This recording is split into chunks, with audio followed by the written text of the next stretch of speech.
मिलने गए, उसने कोई हथियार लेके नहीं आएगा, बोला बिल्कुल। फिर उसने बदतमीजी की, डाल के घुमा दिया तुरंत। 3 चीजें हैं जो अगर तुम्हारे पास हैं तो तुम दुनिया के सबसे धनी आदमी हो। डेयरनेस, एंथुसियाज्म और कॉन्फिडेंस। शिवाजी के पास तीनों है। दुनिया में एक जानवर है जिसको आज तक पाला नहीं जा सका, जिसको आज तक पट्टा नहीं पहनाया जा सका, और वो है भेड़िया।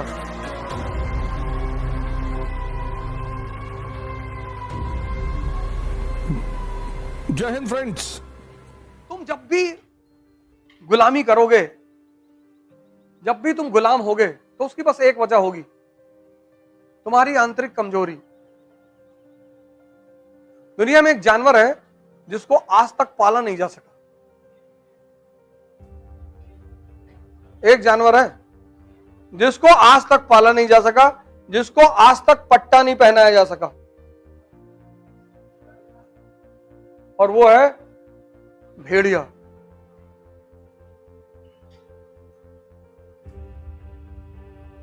एकमात्र जानवर है पूरी दुनिया में जिसको आज तक इंसान पाल ही नहीं पाया, क्योंकि अगर तुम भेड़िए के बच्चे को उठा लाए तो वो उस इलाके को तबाह कर देंगे। बड़ा गजब का सोशल संगठन है उनका। भेड़ियों में स्त्री को लेकर कभी लड़ाई ही नहीं होती। भेड़िया जो समाज है, वो जो बुजुर्ग भेड़िए हैं, वो शिकार पे नहीं जाते। जवान शिकार करते हैं, वो लेकर आते हैं, पहले बुजुर्गों को देते हैं, फिर खाते हैं। उनको तुम बंदी बना लो, मौका पा जाएंगे, तुमको फाड़ डालेंगे, चाहे जितना खिलाओ। इसलिए आज तक भेड़ियों को गुलाम नहीं बनाया जा सकता। एकमात्र जानवर है भेड़िया। कभी डिस्कवरी पर उनका एपिसोड देखो, बाकी शेर को गुलाम बनाया गया।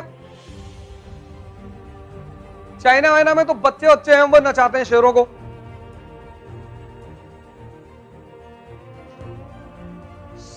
ताकत कहां है? अपने अंदर उत्साह। 3 चीजें हैं जो अगर तुम्हारे पास हैं तो तुम दुनिया के सबसे धनी आदमी हो।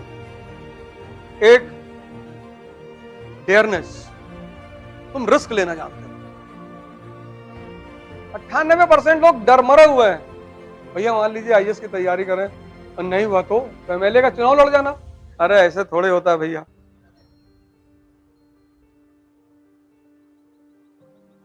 रिस्क लेना सबकी बस की बात नहीं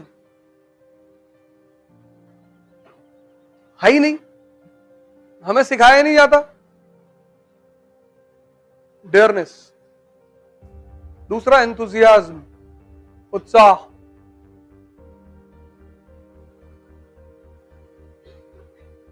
अगर ये चीजें बाजार में बिकती तो अमीर हमेशा अमीर ही होते।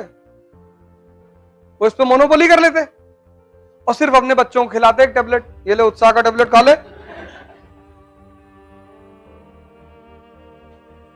डेयरनेस, एंथुसियाज्म और कॉन्फिडेंस, करेंगे तो हम ही।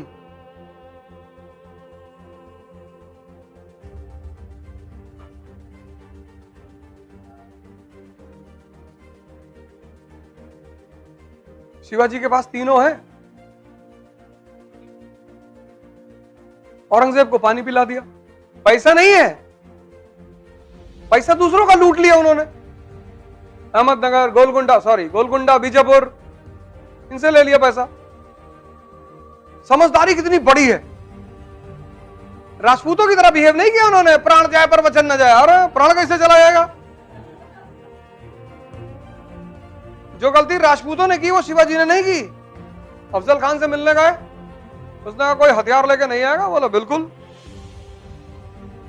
फिर उसने बदतमीजी की, डाल के घुमा दिए तुरंत।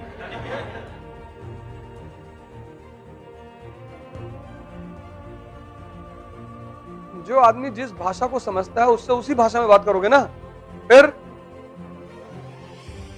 अब अफजल खान को मार दिया, बीजापुर के सरदार को। अरे और हिंदुस्तान का आदमी, तुम इतना करो, इतना गाता है,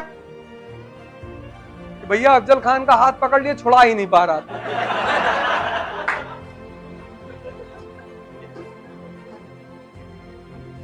और पैर पकड़ लिया कि शिवा भाई अब नहीं करेंगे। और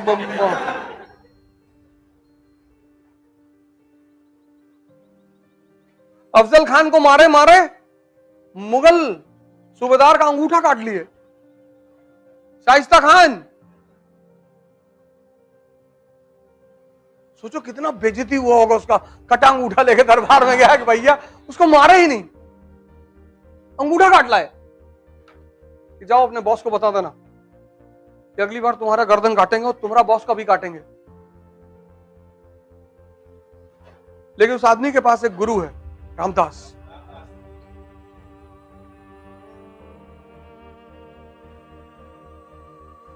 जीतना इसलिए जरूरी होता है कि जीत से एक बहुत बड़ी चीज का जो संबंध है, उत्साह का।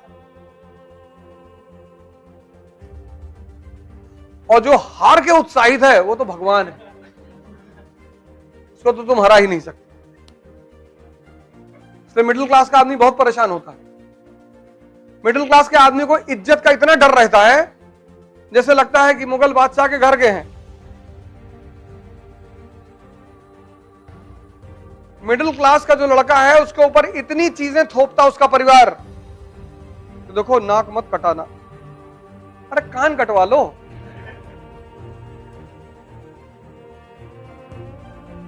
मां बाप अनजाने में कुछ करते हैं, अनजाने में।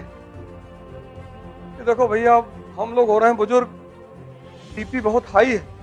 युद्ध का नियम क्या है कि जो लड़ने जा रहा है उसको उत्साहित करो। लेकिन मध्यम वर्गीय मां बाप दूसरा रास्ता अपनाते हैं कि जो लड़ने जा रहा है उससे उसको डराओ। मध्यम वर्गीय जो परिवार है, मिडिल क्लास, वो सोचता है कि अगर अपने बच्चों को हम मजबूरी दिखाएंगे तो ये और पढ़ेंगे। वो ये गलत सोचता है। एक बात युद्ध का नियम याद रखना, जब कल तुम्हारे बच्चे लड़ने जाएंगे आज से 10 साल बाद, तो उनसे कहना अबे कोई बात नहीं, तुम फेल हो जाओ तो तुमको मर्सिडीज खरीद के देंगे। तो सोचेगा यार ये पागल है, मेरा बाप जो है कह रहा है कि तुम 4 अटेम्प्ट आईएएस दो, अगर तुम्हारा नहीं हुआ तो मर्सिडीज की चाबी हमसे ले जाओ। खुलकर खेलेगा वो। कोई, क्योंकि सबसे समाज तो वैसे ही डिप्रेस कर रहा है। समाज तो वैसे ही डिप्रेस कर रहा है, अगर परिवार भी करेगा तब। इसलिए जिनके मां बाप नहीं रहे, परिवार नहीं रहे, उन्होंने बड़े कांड किए जीवन में। ऐसे बड़े, अब जैसे भगवान कृष्ण है, मां बाप जेल में, नहीं तो इंजीनियर बना देते, मैकेनिकल इंजीनियर, इंजीनियरिंग करके। कोई जानता उनको?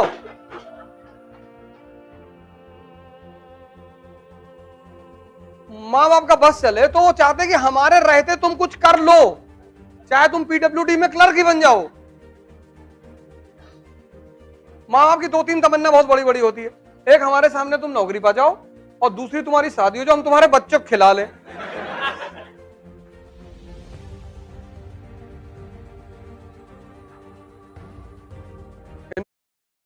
हिंदुस्तान में एक शब्द है तपस्या, बहुत प्यारा शब्द। अगर तुम ये शब्द समझ गए,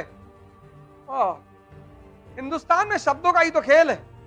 इसमें एक वर्ड है तप। किसी भी चीज के रूप को अगर बदलना है, हीट देना पड़ेगा। पेन को अगर बदलना है ना, इसको हीट देना पड़ेगा, गलाना पड़ेगा। इसको गलाने के बाद ही तुम कोई नया रूप दे सकते हो। तो जिसे भी अपने आप को बदलना है, वो अपने आप को हीट देना शुरू कर देगा।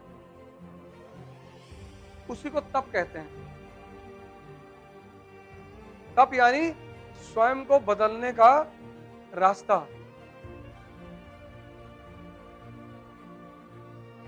कोई भी चीज तुम्हें अगर पानी है, कोई भी,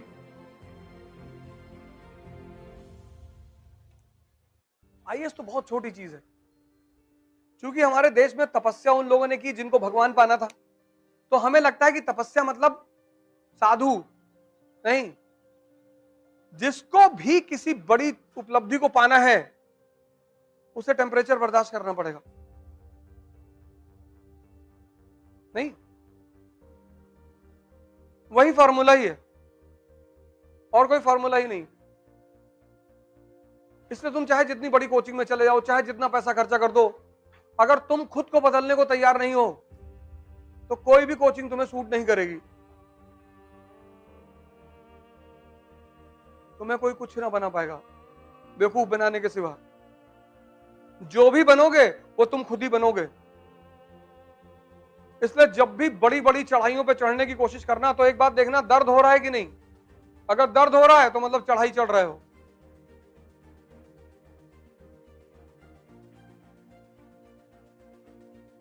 तुमको अपने आप को बदलना होगा। से तो आईएएस की तैयारी में इतने लोग आते हैं, आधे ज्यादा 70% तो पहले निकल जाते हैं, क्योंकि इसका जो पहला चरण है खुद को बदलना, वो बहुत खतरनाक है। इसका पहला चरण ही तो खतरनाक है। अब तुम कॉलेज में, कहां तुम कॉलेज में 8 घंटा पढ़ने के आदी थे। एग्जामिनेशन से पहले 10 क्वेश्चन इंपॉर्टेंट मिल गया, तुम लिखा है।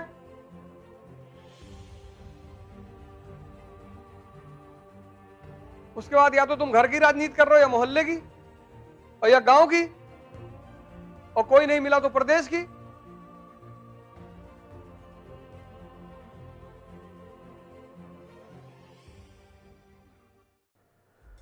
जय हिंद।